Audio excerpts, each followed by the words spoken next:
नमस्कार दोस्तों। उत्तर प्रदेश भारत का सबसे बड़ा राज्य, 25 करोड़ से अधिक आबादी, 80 लोकसभा सीटें और 403 विधानसभा सीटें। देश की राजनीति में अक्सर कहा जाता है कि दिल्ली का रास्ता लखनऊ से होकर गुजरता है। इसलिए उत्तर प्रदेश का हर चुनाव सिर्फ एक राज्य का चुनाव नहीं होता, बल्कि पूरे देश की राजनीति की दिशा तय करने वाला चुनाव माना जाता है। 2027 का विधानसभा चुनाव अभी दूर है, लेकिन राजनीतिक लड़ाई शुरू हो चुकी है। एक तरफ मुख्यमंत्री योगी आदित्यनाथ हैं, जो लगातार तीसरी बार सरकार बनाने की तैयारी कर रहे हैं। दूसरी तरफ समाजवादी पार्टी के राष्ट्रीय अध्यक्ष अखिलेश यादव हैं, जो सत्ता में वापसी के लिए पूरी ताकत लगा रहे हैं। लेकिन सबसे बड़ा सवाल यही है, क्या योगी आदित्यनाथ तीसरी बार इतिहास रच पाएंगे, या फिर अखिलेश यादव उत्तर प्रदेश की राजनीति में वापसी करेंगे? इस सवाल का जवाब देने से पहले हमें समझना होगा कि दोनों नेताओं की ताकत क्या है, कमजोरियां क्या हैं और आने वाले समय में कौन-कौन से मुद्दे चुनाव तय कर सकते हैं।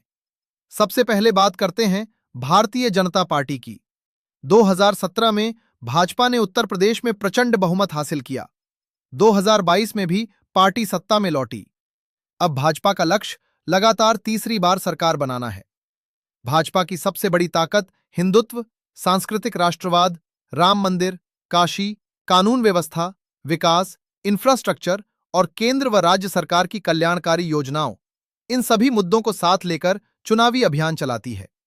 अयोध्या में राम मंदिर का निर्माण भाजपा के लिए एक महत्वपूर्ण राजनीतिक और वैचारिक उपलब्धि के रूप में प्रस्तुत किया जाता है।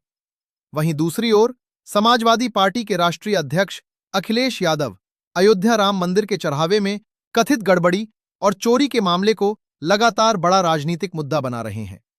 उनका कहना है कि भगवान राम के नाम पर श्रद्धालुओं द्वारा चढ़ाए गए दान की पूरी पारदर्शिता होनी चाहिए और पूरे मामले की निष्पक्ष जांच होनी चाहिए। विपक्ष का कहना है कि चुनाव का मुख्य मुद्दा रोजगार, महंगाई, शिक्षा, स्वास्थ्य और किसानों की समस्याएं होनी चाहिए। यही कारण है कि उत्तर प्रदेश की राजनीति में अक्सर हिंदुत्व और विकास बनाम सामाजिक न्याय और रोजगार जैसे मुद्दों पर बहस देखने को मिलती है। अगर कानून व्यवस्था की बात करें तो योगी सरकार दावा करती है कि अपराध और माफिया पर सख्त कार्रवाई की गई है।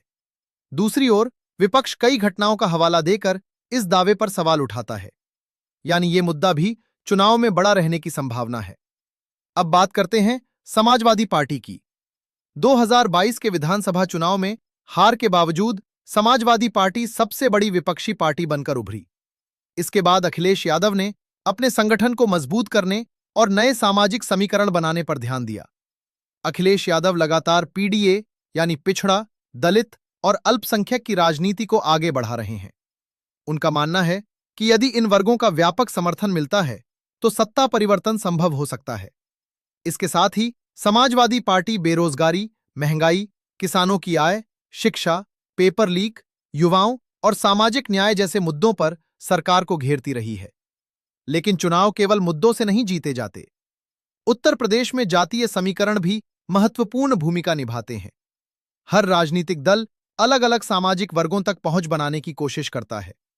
अब सबसे बड़ा सवाल है, 2027 का चुनाव आखिर किन मुद्दों पर लड़ा जाएगा? क्या राम मंदिर चंदा चोरी कांड बड़ा चुनावी मुद्दा बनेगा? क्या रोजगार और महंगाई चुनाव की दिशा बदल देंगे? या फिर जातीय और सामाजिक समीकरण सबसे निर्णायक साबित होंगे? इन सभी सवालों का जवाब आज किसी के पास नहीं है, लेकिन इतना तय है कि जैसे जैसे चुनाव करीब आएगा, राजनीतिक गतिविधियां और तेज होंगी। लेकिन इतना जरूर कहा जा सकता है कि 2027 का उत्तर प्रदेश विधानसभा चुनाव पिछले कई चुनावों की तरह बेहद दिलचस्प और कांटे का मुकाबला हो सकता है। अगर आपको यह राजनीतिक विश्लेषण पसंद आया हो तो वीडियो को लाइक करें, चैनल को सब्सक्राइब करें और कमेंट में अपनी राय जरूर लिखें कि आपकी नजर में 2027 में किसकी रणनीति ज्यादा मजबूत दिखाई देती है, योगी आदित्यनाथ या अखिलेश यादव। धन्यवाद।